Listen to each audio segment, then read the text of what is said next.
Sábado, dia 6 de agosto, foi Dia Nacional do Profissional da Educação. Em época de pandemia, numa quase pós-pandemia, esse profissional teve que se reinventar muito para atender o que o momento pedia, né? E a gente sabe que vai precisar de muito mais, porque muita coisa mudou.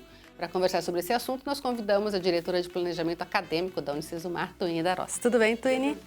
Tudo bem. Muito obrigada pelo convite. Que agradeço. Bom, a gente sabe que a educação está se reinventando das mais diversas maneiras, né? E o nosso público também mudou, né? A gente não tem mais o aluno quietinho, que só recebia informação. Exatamente. E nem esperamos que assim o seja, né? De modo geral, quando a gente olha esse impacto que a gente vê socialmente, a transformação digital, né, as necessidades que a gente vê a partir dos grandes problemas mundiais, isso impacta diretamente a educação. E com isso, você trabalhar e formar cada vez mais os estudantes mais resolutivos, mais ativos, com desenvolvimento exponencial para um futuro imprevisível, é condição sine qua non para nós, profissionais da educação. E a gente percebe que depois da pandemia também, os jovens, né, principalmente adolescentes, jovens, eles vieram um pouco mais traumatizados, mais cautelosos, talvez mais receosos, né, para os desafios até. Mexeu de alguma forma, né, com o cérebro, e que hoje, assim, a gente tem aquela parcela que quer muito desafio e a gente tem aquela parcela que não quer desafio de jeito nenhum. Exatamente, a gente percebe, já tem estudos que indicam, né, já tem até uma forma até um pouco estereotipada de mencionar essa geração, fala que é a geração distração, né? Então a gente acaba vendo o impacto diretamente na captura da atenção dos estudantes. Então, como profissionais, um dos nossos maiores desafios hoje, além de manter o engajamento, é você conseguir capturar e manter essa atenção por mais tempo.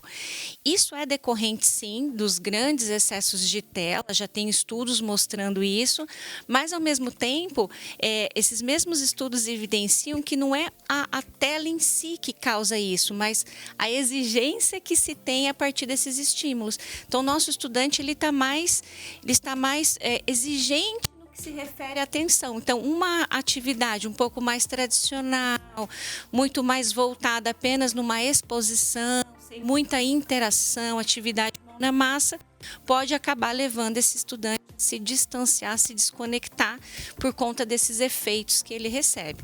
Por outro lado, como você disse, a gente também tem alguns estudantes que acabam demonstrando um pouco mais de, né, aquela preocupação de se colocar mais protagonista. Isso tem a ver também com as experiências predecessoras que ele carrega e aquela dependência do professor de que tem que dizer tudo para ele, senão ele não faz, Exatamente. Né? Então, ao mesmo tempo que a gente tem esse desafio da captura da atenção, esse estudante que precisa ser motivado, engajado e ativo dentro do processo a partir das necessidades do mercado e da sociedade de modo geral.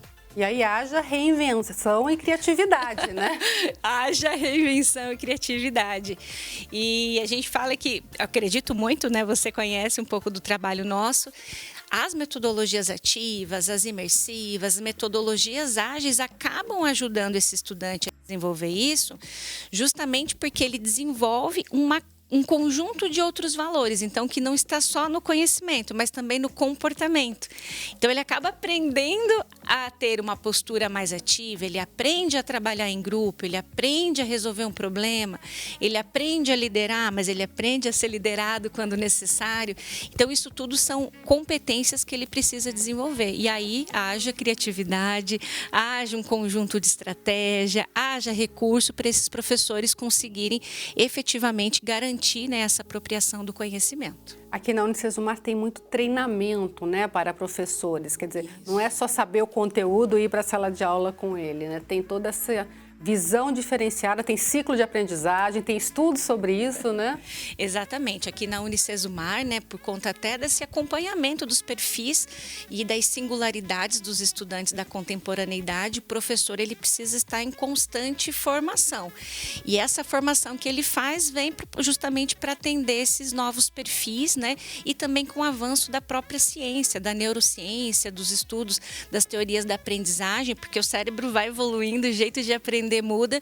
Então, essas formações que os professores acabam passando, e é muito forte aqui na nossa instituição, é justamente para que eles consigam estar instrumentalizados e prontos e aptos para atender essa nova geração aí. O que a gente pode dizer que o profissional atual da educação precisa estar de olho, assim, precisa focar melhor para poder desenvolver isso tudo que está sendo exigido dele? Sim, ao meu ver, a competência mais relevante desse momento histórico é o aprender a aprender. Porque no universo em que você tem um conhecimento que ele vai ficar obsoleto rapidamente, então daqui a pouco ele aprende, mas daqui a pouco aquilo também já foi produzido, um outro conhecimento, aquilo foi substituído. Então, o professor que sabe ensinar o estudante a aprender, para mim, é um profissional que acaba se destacando. Eu digo que o maior ativo do professor da contemporaneidade é o conjunto de estratégias e recursos que ele possui, justamente porque o conhecimento é nossa obrigação, né? Saber o conteúdo que a gente vai trabalhar é nossa obrigação. Então, o que vai realmente diferenciar essa atuação docente é esse conjunto de estratégias aí e de recursos que esse professor possui. Na educação à distância, isso muda em relação ao feedback dos alunos, ao que eles reportam, a essa dificuldade de apreensão de atenção, ou é a mesma estratégia, só que de forma diferenciada? Dá para adaptar, né? Dá para adaptar para dois contextos, mas de fato a modalidade EAD ela vai exigir um esforço maior, porque você tem um conjunto maior de estudantes e os recursos são aqueles disponíveis, né? Então você pode usar o VBL, o Video Based Learning, né? Por exemplo, recursos com interação, quiz, seminários, trabalhar com comandos imersivos. Já no presencial, a gente sabe que o tempo da presença é um tempo raro.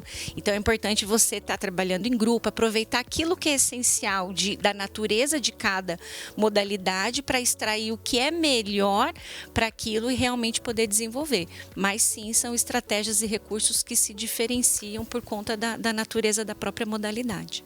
Além de todo esse acompanhamento, toda essa técnica, estratégia, é importante dizer que o professor tem que ter aquela soft skills ainda, né, da proximidade com o aluno, né? Porque a gente percebe que existe uma carência muitas vezes desse estudante, né? Ele quer chamar atenção e às vezes chama até atenção de forma errada, né? É.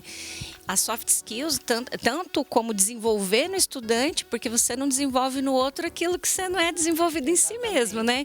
Então, como é que você vai garantir a atenção do estudante? Como é que você vai garantir a interação, o relacionamento, se não tem? A gente fala que para que o aluno aprenda, né, ele perpassa pelo estabelecimento de vínculos. Então, para nós da educação, saber ter essas skills mais voltada para o desenvolvimento humano, para o relacionamento e até muitas vezes ajudar o estudante a também ser aluno, porque o aluno precisa aprender a ser um aluno, né? Exatamente. Isso também perpassa pela competência docente de ajudar esse estudante a entender o seu papel no processo de aprendizado. E para a gente finalizar, vou pedir para você deixar uma informação, o que você considera assim, de extrema importância para nós profissionais da educação. Olha, você já citou, né? Eu acredito que a formação continuada é um dos elementos essenciais justamente para poder dar conta de atender essas singularidades, esses perfis dentro dos estudantes, independente da modalidade, da faixa etária, né? Acho que continuar aprendendo e por toda a vida ser um lifelong learning, né? Aprendizado contínuo é essencial para nós da educação. Um dos maiores desafios atuais. Exatamente. Muito obrigada, viu, pela sua participação.